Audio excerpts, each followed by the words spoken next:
Jean-Dominique Sénard est président du conseil d'administration du groupe Renault et l'État est actionnaire à hauteur de 15% du groupe Renault. Donc Jean-Dominique Sénard se rend au Sénat à l'initiative des sénateurs et ils ont évidemment leurs yeux et leurs oreilles grandes ouvertes pour écouter ce que Jean-Dominique Sénard a à leur dire. Bonjour, Monsieur le Président.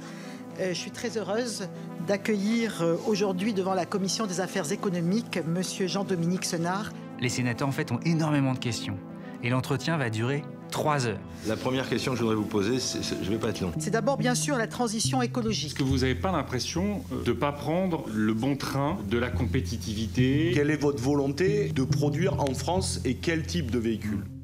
Je voudrais peut-être commencer par la question de la réindustrialisation du pays parce que je répondrai à toutes les questions, mais celle-là me paraît fondamentale. En 2030, la totalité de la production de Renault sera électrique. J'ai même ajouté qu'Alpine le serait.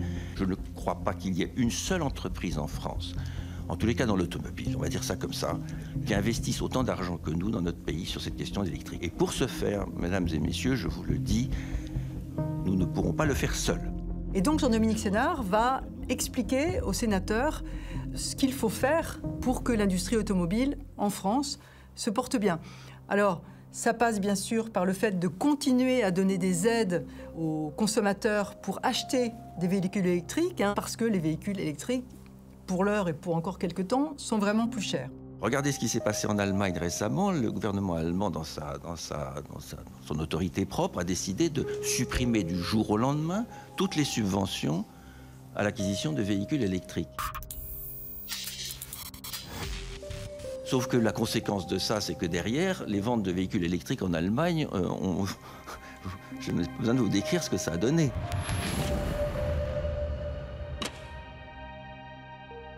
En résumé, et simplement, si c'est possible, qu'attendez-vous de l'État français?